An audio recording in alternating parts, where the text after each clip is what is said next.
শান্তিপুর গ্রামটা ছিল শান্ত, সবুজ মাঠ, নদীর কুলকুল ধ্বনি আর আমবাগানে ঘেরা একটা ছোট গ্রাম। গ্রামবাসীরা খুব সহজ সরল ছিল আর একে অপরের সুখে দুঃখে পাশে থাকত। কিন্তু তাদের এই শান্তি একদিন ভেঙে টুকরো টুকরো হয়ে গেল। এক রাতে আকাশে কালো মেঘ জমে এলো, হঠাৎ ঝড় উঠল, গাছের ডাল ভেঙে পড়ল, আর গ্রামের পাশের জোহল, একটা পুরনো পরিত্যক্ত কুয়ো থেকে এক অদ্ভুত কান্না শব্দ ভেসে এলো। পরদিন সকালে গ্রামবাসীরা দেখল তাদের গরু ছাগল মরে পড়ে আছে, ফসলের ক্ষেত নষ্ট হয়ে গেছে। কেউ কেউ বলল জোহলে কোনো বদ আত্মা আছে। তারপর থেকেই অদ্ভুত ঘটনা শুরু হলো। গ্রামের মানুষদের মধ্যে কেউ কেউ হঠাৎ অচেতন হয়ে যেত, চোখ লাল করে অন্যদের ক্ষতি করত। কেউ বলল ওদের উপর ভর করেছে কোনো দুষ্ট আত্মা। দিনে দিনে গ্রামে আতঙ্ক ছড়িয়ে পড়ল। মানুষজন একে অপরকে সন্দেহ করতে শুরু করল। কয়েকজন যুবক মারা গেল হঠাৎ অসুখে, কেউ আত্মহত্যা করল। গ্রামের বুড়ো মোবারক চাচা বললেন, এ কোনো সাধারণ ঘটনা নয়, এখানে কোনো ভুতুরে শক্তি কাজ করছে। একদিন সন্ধ্যায় গ্রামে এলেন এক সন্ন্যাসী।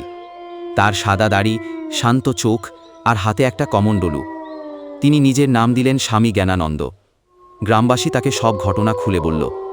স্বামীজি জোহলের পাশে গিয়ে ধ্যান করলেন। কিছুক্ষণ পর তিনি বললেন, এই জোহলে একটা দুষ্ট আত্মা বাস করে, যে আগে একজন অত্যাচারী জমিদার ছিল। মৃত্যুর পর তার আত্মা শান্তি পায়নি, সে এখন গ্রামবাসীদের উপর ভর করে তাদের ক্ষতি করছে। স্বামীজি গ্রামবাসীদের বললেন, আমি আজ রাতেই আত্মাকে বন্দি করব, কিন্তু তোমাদের সাহায্য দরকার।